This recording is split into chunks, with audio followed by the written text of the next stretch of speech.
Bienvenidos a su canal Doctrina Católica Tradicional.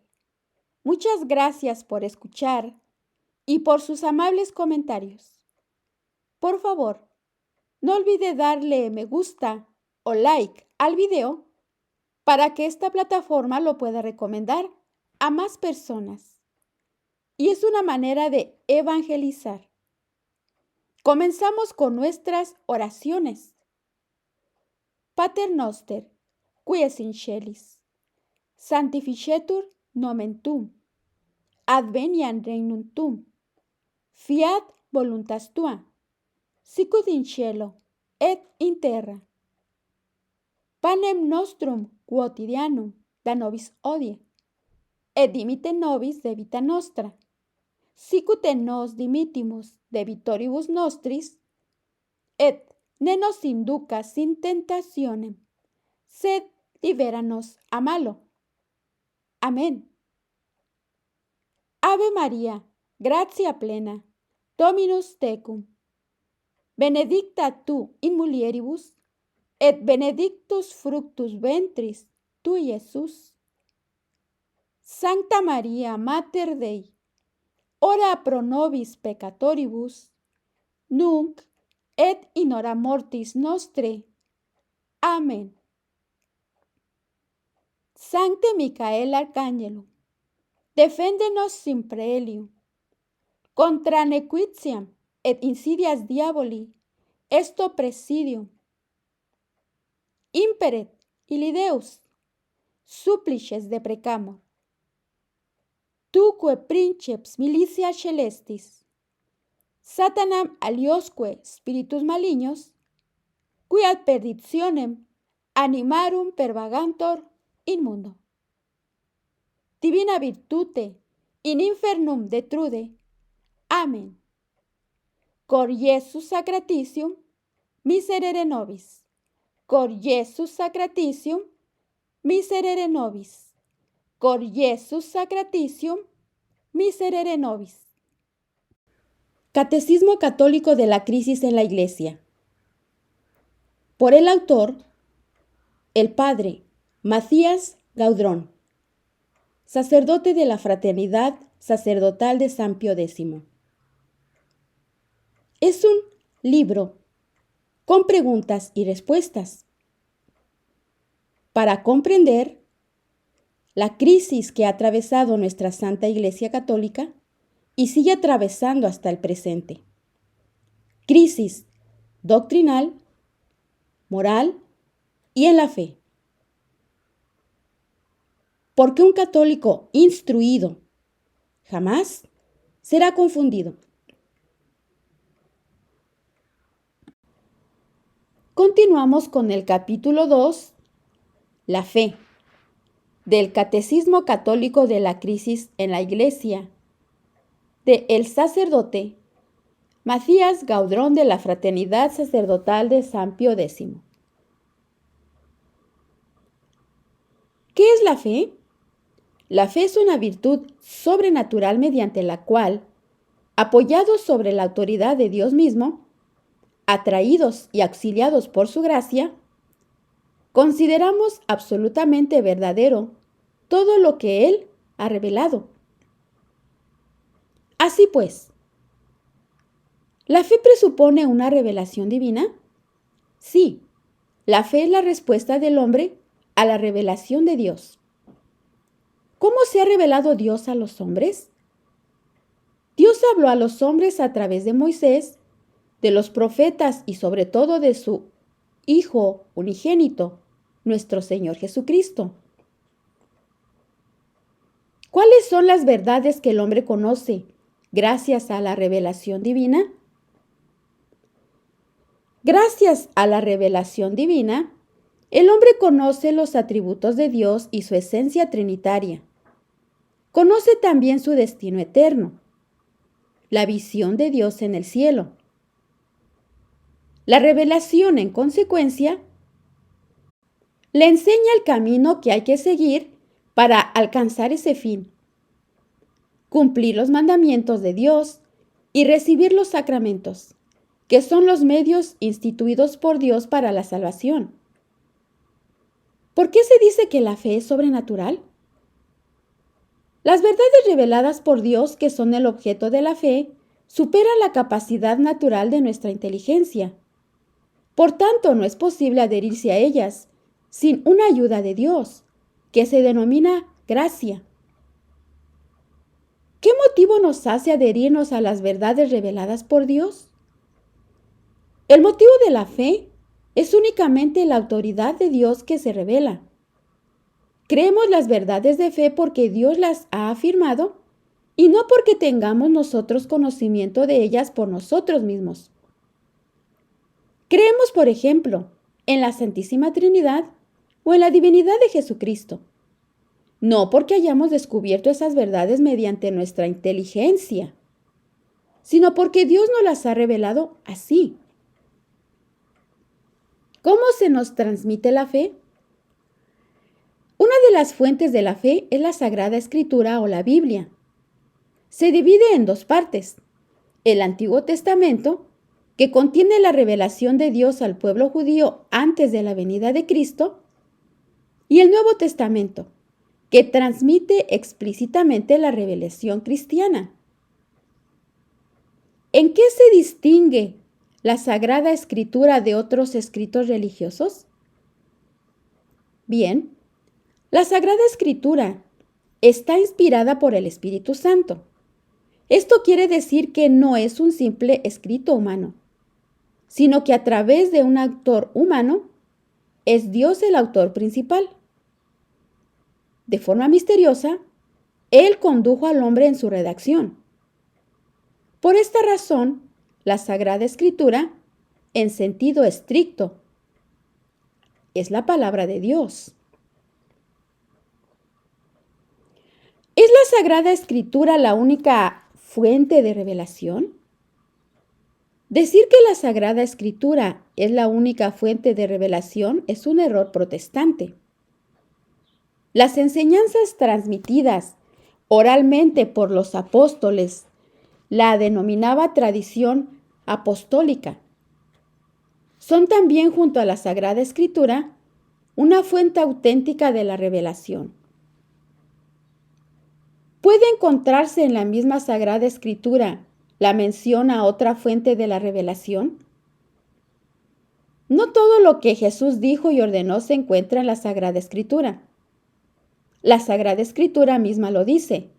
Jesús hizo también muchas otras cosas, que si se quisiera ponerlas por escrito una por una, creo que el mundo no bastaría para contener los libros que se podrían escribir. San Juan capítulo 21-25. En aquella época se escribía bastante menos que hoy, por lo cual la tradición oral tenía una importancia mucho mayor. ¿Qué otra razón puede invocarse para mostrar la necesidad de la tradición? Ciertas verdades reveladas por Dios solamente las conocemos por la tradición. Y sobre todo, ¿qué libros pertenecen a la Sagrada Escritura? En efecto, hay otros, entre comillas, evangelios y supuestas cartas de los apóstoles que no son auténticos escritos bíblicos. Los protestantes que, como fuente de la fe, solo quieren reconocer a la Biblia, al menos en eso tienen que remitirse a la tradición, pues solo de ella reciben la Sagrada Escritura. ¿Cuál de las dos fuentes de la revelación es la principal? ¿La Sagrada Escritura o la tradición apostólica? La tradición es la principal de las dos fuentes de la revelación. Primero, por su antigüedad, los apóstoles comenzaron predicando. Segundo, por su completud, es decir, al ser ella misma el origen de la Sagrada Escritura, la tradición contiene todas las verdades reveladas por Dios. Y tercero, por su suficiencia. Es decir, la tradición no necesita a la Sagrada Escritura para fundamentar su autoridad divina. Al revés, es ella la que define el elenco de libros inspirados por Dios y ella la que permite conocer su sentido auténtico. ¿Quién puede decirnos con autoridad qué es lo que forma parte de la revelación? Solo el magisterio de la Iglesia, que reside principalmente en el Papa, puede zanjar las cuestiones disputadas y decir con certeza qué se debe creer y qué es un error. En efecto, fue a San Pedro y en él, a sus sucesores, a quien Cristo dijo: Tú eres Pedro, y sobre esta piedra edificaré mi iglesia, y las puertas del infierno no prevalecerán contra ella. San Mateo capítulo 16, 18. A Pedro le confió igualmente la misión de confirmar a sus hermanos en la fe, estimado oyente.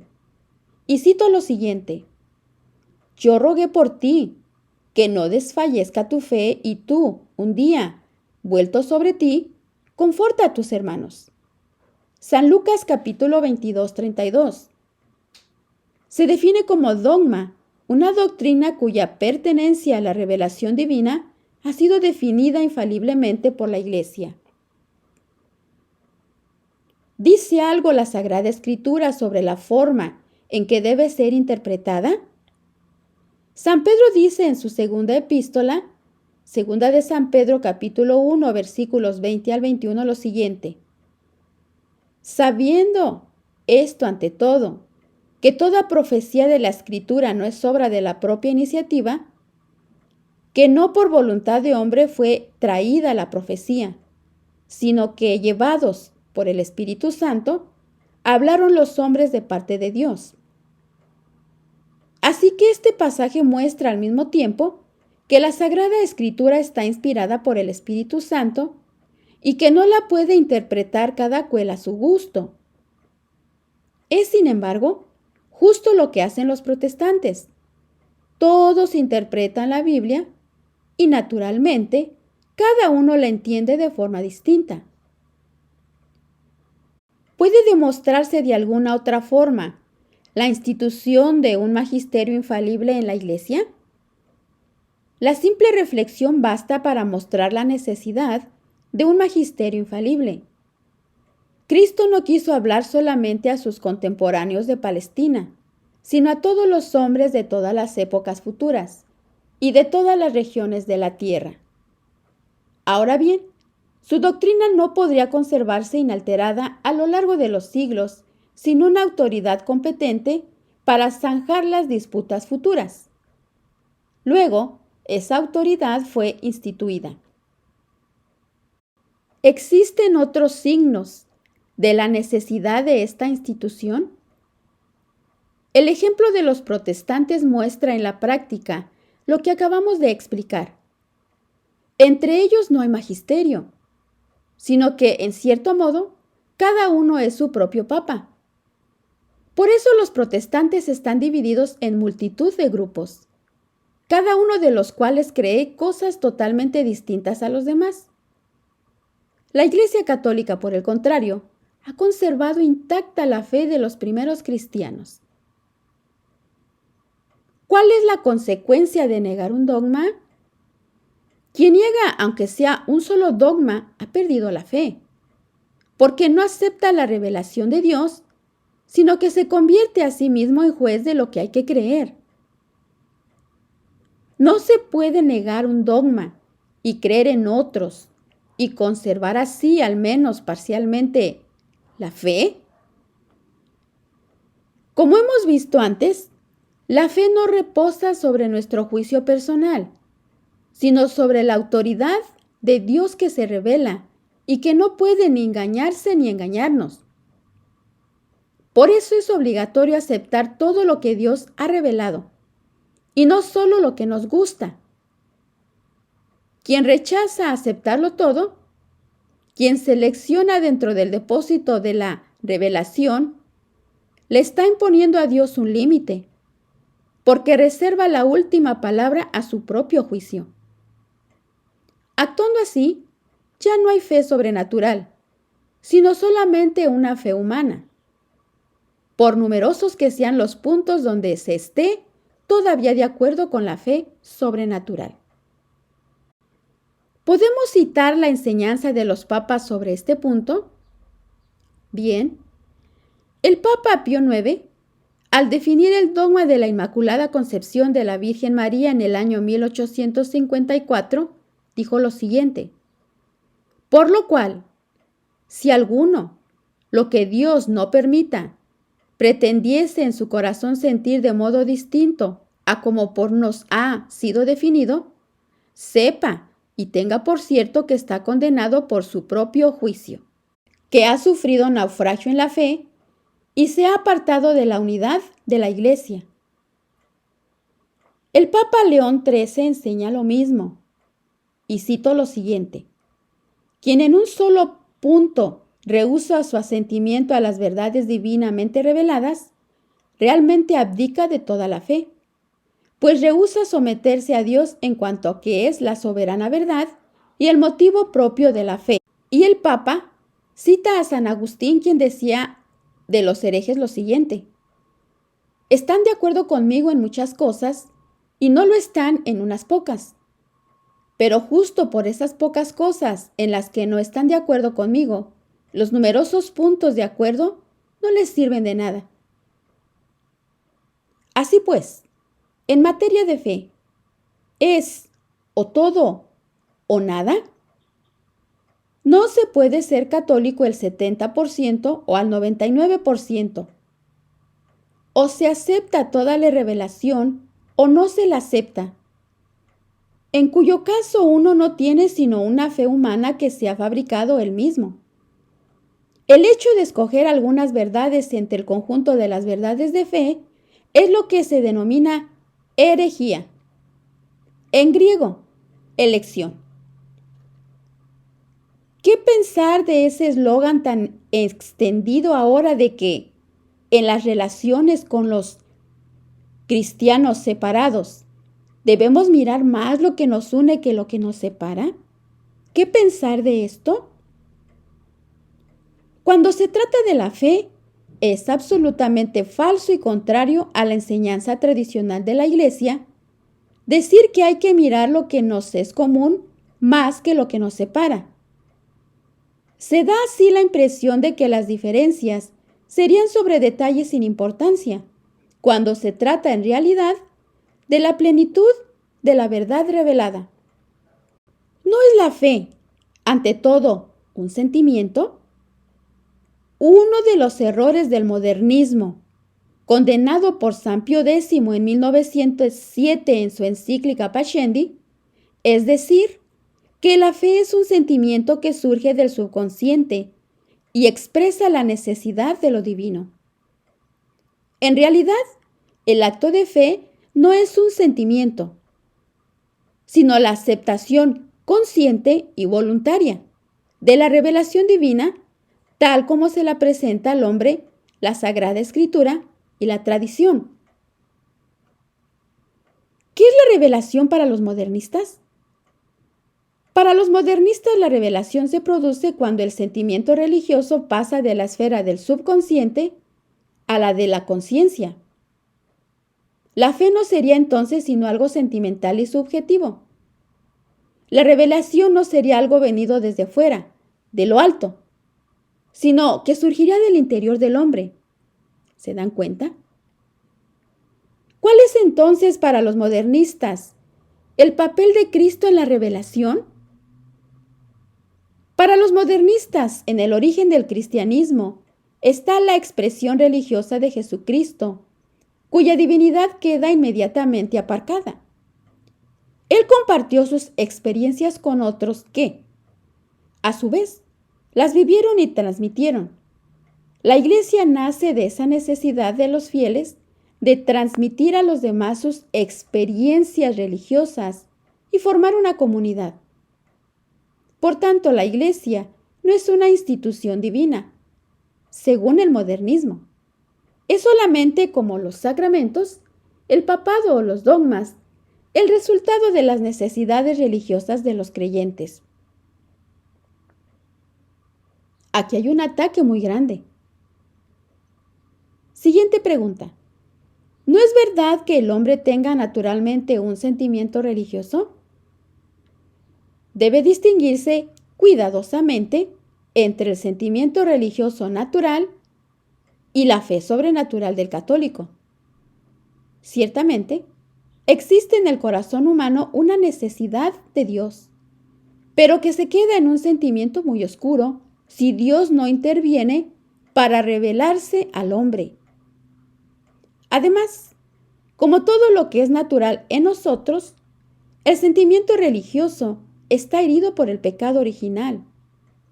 Puede fácilmente conducir al error e incluso al pecado.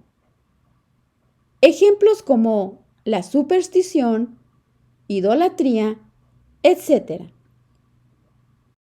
¿No hay entonces una relación entre la fe y el sentimiento religioso? Es cierto que la fe va ligada a un sentimiento de seguridad y de bienestar, pero esto no es la esencia de la fe. Ese sentimiento, como todos los demás sentimientos, es cambiante y será más fuerte unas veces y más débil otras. Puede incluso desaparecer durante un cierto tiempo.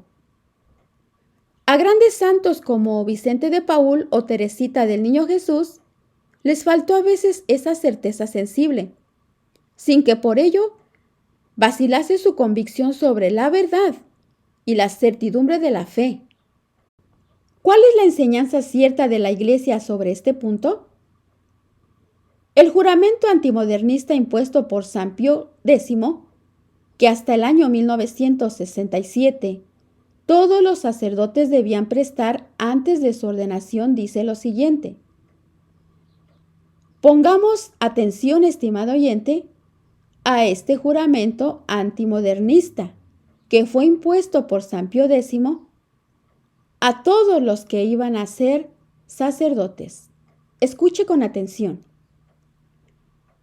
Sostengo con toda certeza y sinceramente profeso que la fe no es un sentimiento ciego de la religión que brota de los escondrijos de la subconsciencia. Bajo presión del corazón y la inclinación de la voluntad formada moralmente, sino un verdadero asentimiento del entendimiento a la verdad recibida de fuera por oído, por el que creemos ser verdaderas las cosas que han sido dichas, atestiguadas y reveladas por el Dios personal, Creador y Señor nuestro. Y lo creemos por la autoridad de Dios sumamente veraz. Siguiente pregunta. ¿Puede cambiar la fe? Según los modernistas, la fe puede cambiar, porque los dogmas no son más que la expresión de un sentimiento y de una necesidad religiosa. Por tanto, deben adaptarse, según el modernismo, en una forma nueva cada vez que cambien los sentimientos y las necesidades religiosas. Es justo al revés, puesto que los dogmas expresan de forma infalible las verdades de la fe, como enseña la Iglesia, es evidente que no pueden cambiar, porque lo que era verdad ayer no puede ser falso hoy y viceversa. Al igual que la verdadera fe es inmutable. Por eso San Pablo escribe lo siguiente, en Gálatas capítulo 1:8.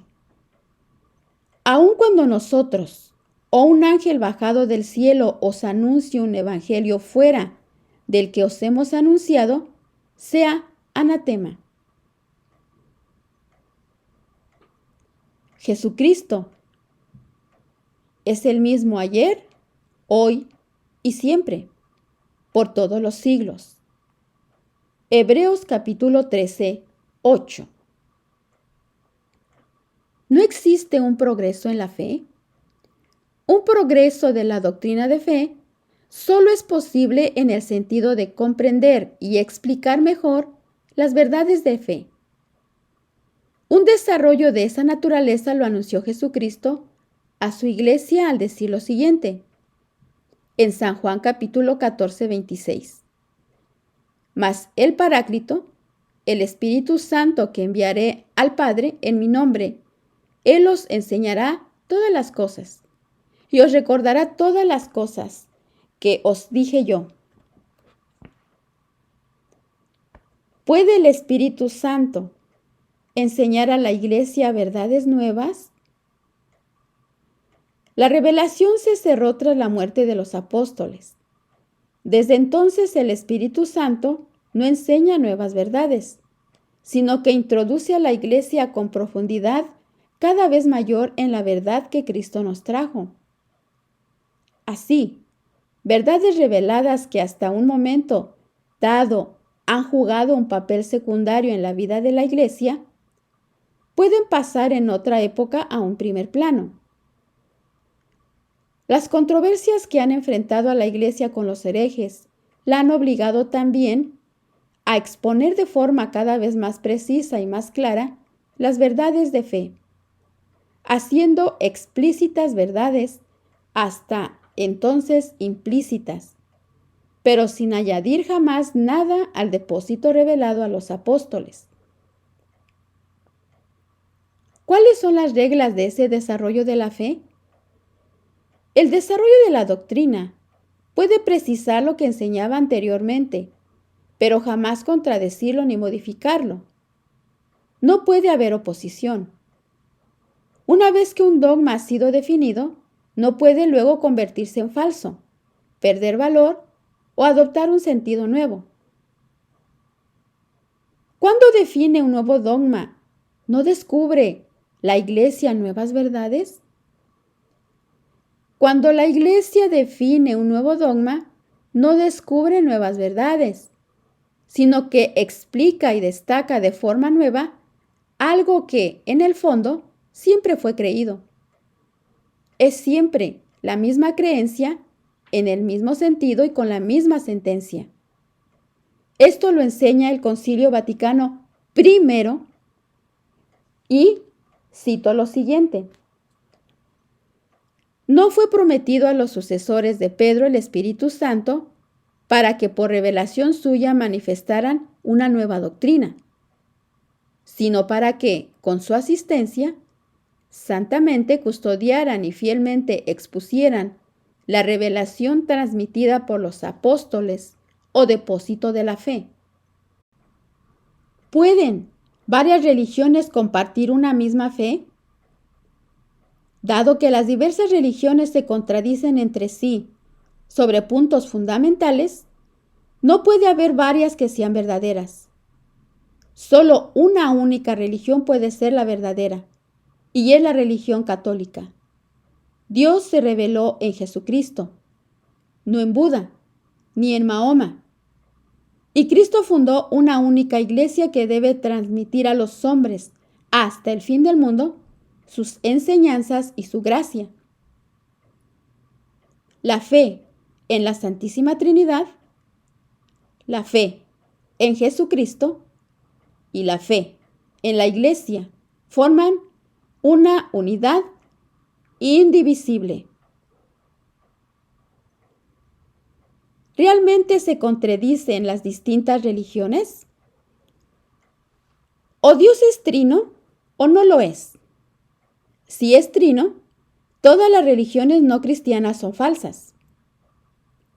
Pero también las confesiones cristianas se contradicen mutuamente. Ejemplo, algunas no creen en la verdadera divinidad de Cristo. Muchas no creen en la presencia real del cuerpo y la sangre de Cristo en el sacramento de la Eucaristía, etc. Creencias tan opuestas son incompatibles. ¿Cómo podemos reconocer la fe católica como la verdadera? Buena pregunta. Cristo demostró la verdad de su misión mediante los milagros que realizó.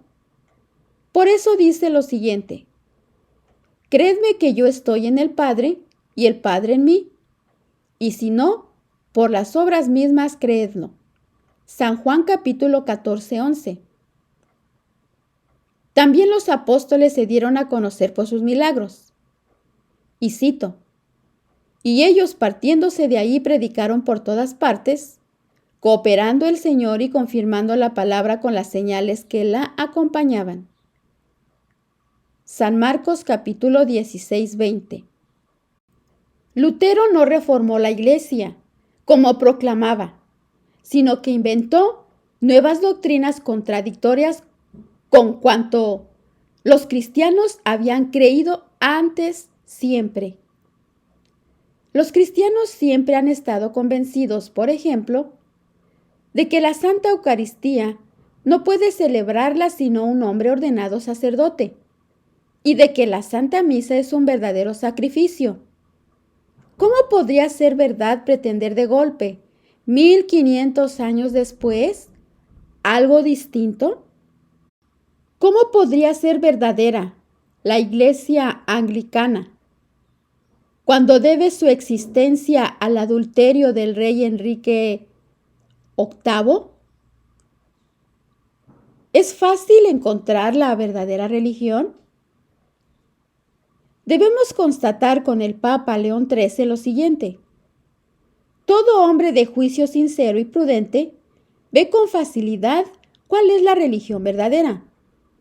Multitud de argumentos eficaces, como son el cumplimiento real de las profecías, el gran número de milagros, la rápida propagación de la fe, aun en medio de poderes enemigos y de dificultades insuperables. El testimonio de los mártires y otros muchos parecidos demuestran que la única religión verdadera es aquella que Jesucristo en persona instituyó y confió a su Iglesia para conservarla y para propagarla por todo el tiempo. Si es tan fácil encontrar la verdadera religión, ¿cómo se explica entonces que tantos hombres la desconozcan?